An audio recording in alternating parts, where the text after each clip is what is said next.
नमस्कार। अगर किसी का लक्ष्य उत्तर प्रदेश में शिक्षक बनना है तो ये विश्लेषण एक बिल्कुल सीधा और साफ रोड मैप होने वाला है। तो चलिए इस पूरी प्रक्रिया को एक एक करके समझते हैं।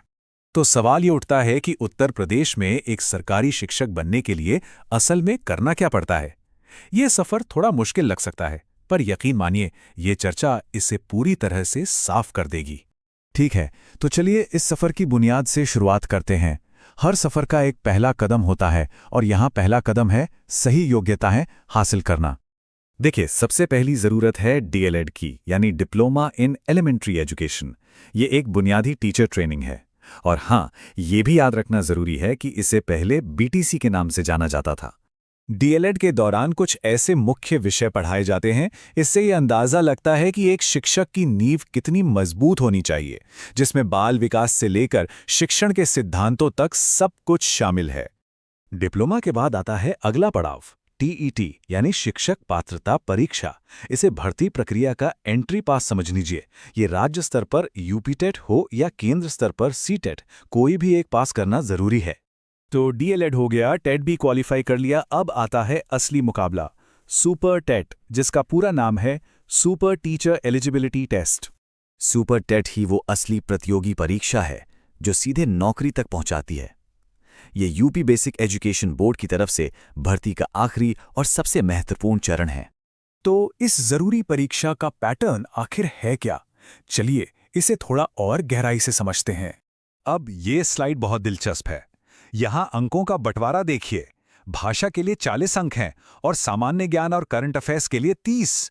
मतलब कुल 150 में से 70 अंक तो सिर्फ इन्हीं 2 सेक्शंस के हैं। यानी इन पर फोकस करने से एक बहुत बड़ी बढ़त मिल सकती है।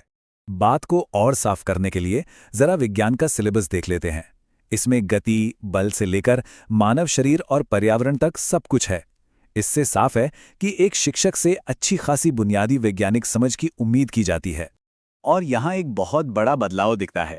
पहले परीक्षा में लंबे लंबे उत्तर लिखने होते थे, लेकिन अब ये पूरी तरह से एमसीक्यू आधारित हो गई है, जहाँ ओएमआर शीट पर सही विकल्प को चुनना होता है। अच्छा, सिर्फ परीक्षा पास कर लेना ही काफी नहीं है। असली खेल तो मेरिट लिस्ट का है, और वो सिर्फ सुपर टेट के स्कोर से नहीं बनती। सबसे पहले हाई स्कूल के अंकों का 10% वेटेज लिया जाता है, फिर इंटरमीडिएट यानी 12वीं के अंकों से और 10%, ग्रेजुएशन की डिग्री से भी 10% जुड़ता है, और फिर डीएलएड डिप्लोमा से भी 10%।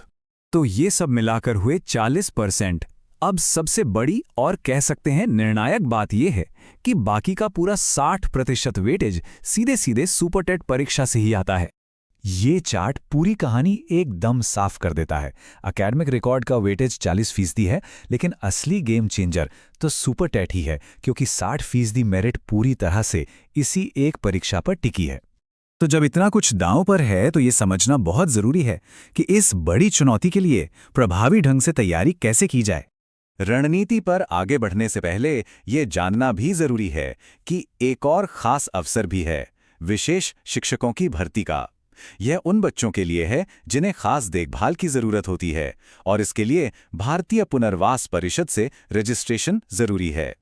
जो उम्मीदवार इस परीक्षा में सफल हुए हैं, उनसे एक महत्वपूर्ण सलाह मिलती है। एक ही किताब पर निर्भर न रहें। कई अलग अलग किताबों से तैयारी करने के लिए अपने सिलेबस को ही गाइड बनाएं। तो एक सरल 3 स्टेप की रणनीति अपनाई जा सकती है। पहला, सिलेबस को पूरी तरह से समझें, उसका एक प्रिंट आउट हमेशा सामने रखें। दूसरा, पढ़ाई के लिए अलग अलग मटेरियल इस्तेमाल करें, जिससे जानकारी और पक्की हो। और तीसरा, लगातार पिछले सालों के पेपर्स हल करते रहें। इससे पैटर्न भी समझ आता है और टाइम मैनेजमेंट भी बेहतर होता है। तो अब रास्ता बिल्कुल साफ है। सवाल सिर्फ एक है कि क्या आने वाले कल को इस भविष्य को आकार देने की तैयारी पूरी है?